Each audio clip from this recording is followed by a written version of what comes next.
Hey guys, welcome back to Andy's Dinosaur Reviews, and today we have something very interesting to take a look at. It's actually a figure I've had sitting here for a while, but I just haven't gotten to it yet. This is a figure that I was able to acquire thanks to Paleopart. If you remember Paleopart, I had reviewed his Edmontosaurus quite a ways back, which those were quite nice figures. Definitely recommend checking out that review if you haven't seen it yet. But he was kind enough to acquire these figures for me because I can't seem to find them here in the United States, and he was able to acquire them, as I believe he's from Germany, and he was able to acquire them there. And the one that really drew me in was this one because it's a Giganotosaurus, and it very clearly looks very much so like the Jurassic World Dominion version of the Giganotosaurus. A little bit goofy, obviously the proportions are pretty bad on it, but it is clearly based on that version of the Giganotosaurus when they made this. And it's pretty neat. It actually heavily reminds me of an Adventure Force figure. I don't know if it's maybe the same company that potentially has this line of figures in Germany, because you can see it's made by Simba, and like I said, has a very strong Adventure Force look and feel to it. But it is a pretty darn fun figure, even if it's not the best representation of the Jurassic World Dominion Giganotosaurus. So I'm going to go ahead, pop it out of this plastic and everything, and we'll just jump straight to a closer look. So starting up here at the head sculpt of the Giganotosaurus, you can see straight away that the likeness to the Jurassic World Dominion version is super obvious. They clearly based this on that version of the Giganotosaurus, and even so much so, not only just the sculpt, but the coloration, I feel like, is fairly reminiscent to some of the takes that I've seen on the Giganotosaurus, like the Mattel version, where it very much so has a greenish tint to it. Although in the film, I think it was definitely more of a gray rather than a green, but a lot of the earlier versions of the Giganotosaurus seemed like we had seen were more of a greenish tone, and that's what we have going on with this version. And you can see again that the skin texture looks okay for what it is. Again, it's not the greatest thing in the world, but it doesn't look bad. We can see the nostrils sculpted out right there. The eye is surprisingly decently painted. It also has a bit of a gloss coat to it.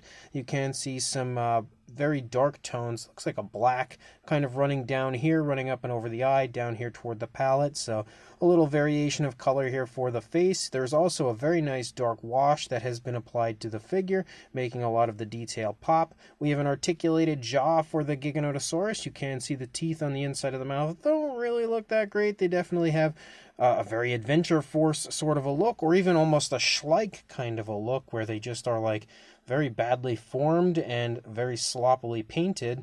But it's not the end of the world, I guess. You can see that there are some purplish tones showing up there on the inside of the mouth, some okay detail. We can see the tongue there on the inside of the mouth, again, given that purplish tone, and the inside of the mouth sports some fairly generic detail as you move along. Boy, it really goes far up there on the inside of the mouth on the upper side. Pretty impressive how far up that goes, but it looks okay for what it is. Obviously, the jaw doesn't close perfectly. You can see it basically has like the teeth meeting, and that's as far closed as you can get it. It really reminds me of almost if you took the Jurassic World Dominion Giganotosaurus and then put it into like a 70s monster movie and kind of made almost like a kaiju version, or something that would have been in like one of the older Doug McClure films, like an At the Earth's Core or Land That Time Forgot kind of sort of visual. I feel like kind of has that look, if you ask me. But as you move along, you can see the ridges picking up here on the back of the neck of the actually on the top of the head, running along the back of the neck of the Giganotosaurus. Then they decrease in size and then pick back up right there in the back, like you see on the Dominion version, then decrease in size as you run down through the course of the body. We also have a very armored, sort of a scoot-like look, also very much so reminiscent to the Dominion Giganotosaurus, following along the upper part of the body of this version. As you move down, you can see the skin texture becomes a little bit more fine as you move down into the lower part of the body. You can see the arms are sculpted okay. You kind of have like some scoots running down the fingers, but not really that nicely sculpted. Basically, they just ran lines across it. You can see the nails are painted with a black, but they as well are a little bit sloppy, like this one here you can see is missing some paint work. There's a lighter tone, kind of like a variation of like a brown here on the underside of the Giganotosaurus. You can also see that dark wash highlighting all of that detail down here. And of course the name here, Giganotosaurus, made in China on the underside. As you move back into the stomach, you can see that as well. Looks okay. We continue to have that darker tone running along the upper part of the back of the dinosaur and kind of striping down. Again, fairly reminiscent to the Dominion Giganotosaurus. I feel like they absolutely were trying to profit off of that dinosaur because they not only based the sculpt off of it, the paint as well. But one thing, I think the biggest takeaway or the biggest drawback for this one is how large the head is. Because the body, in comparison to the head, you can very clearly see the proportions are not well done. As a whole, the entire figure almost seems like a compact, like they squished it in version of the Giga and then just massively upsized the head. So the head does look pretty goofy in comparison to the body. But as you move down here into the legs, you can see the muscle definition here in the thigh. Same deal for the calf.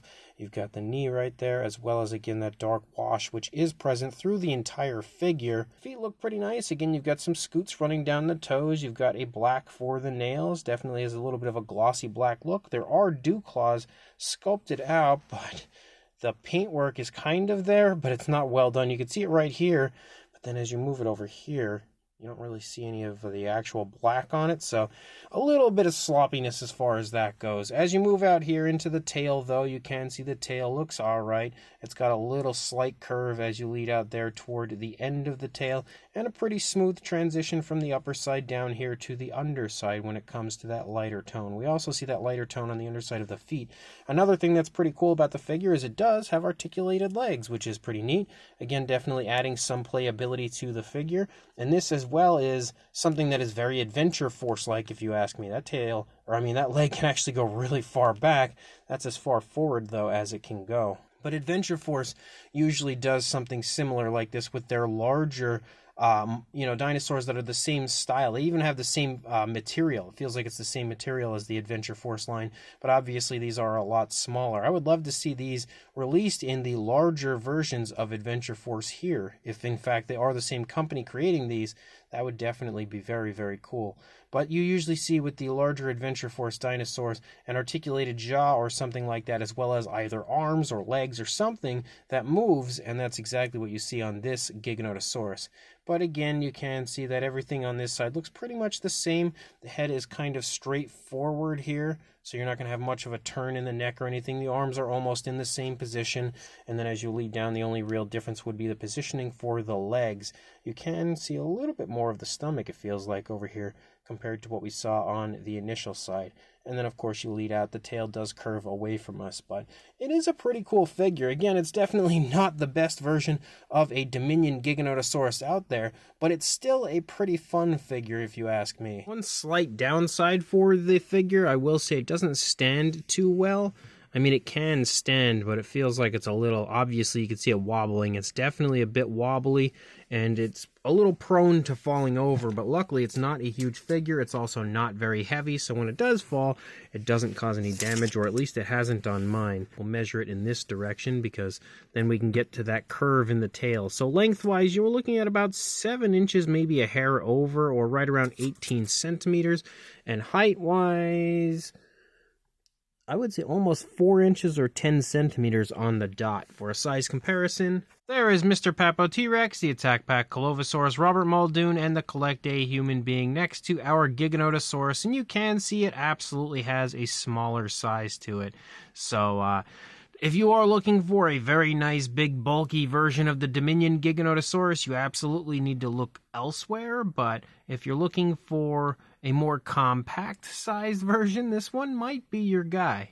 We've also got a Mattel Velociraptor and Dilophosaurus here next to the Giganotosaurus, and here's where you can really see what the size is roughly, as if you have a Mattel Raptor, again, if you are a Jurassic World collector, you'll probably be watching this review, so that means you'll probably also have a Mattel Raptor, and they are very similar in size. You can very clearly see that both of these, well, actually, all 3 of these dinosaurs are very similar in size overall. Now, I have mentioned the Adventure Force figures and how similar these are repeatedly through this review. So here's a an Adventure Force figure, again, the Raptor, next to the Giganotosaurus. So you can very clearly see that the size difference is pretty massive, but the style and quality is very much so the same.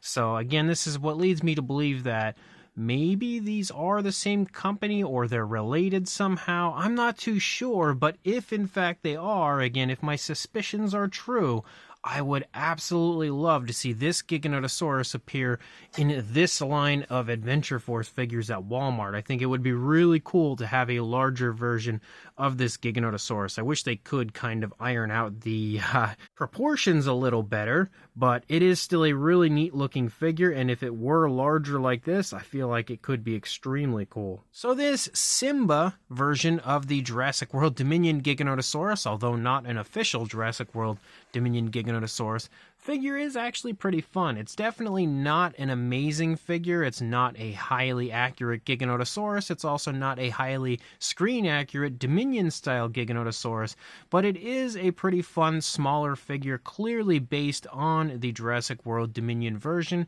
and it's not terrible, again, for what it is. You have to be able to come into this type of figure expecting it to not be a masterpiece, and I think you're going to find it to be, pretty fun at the very least.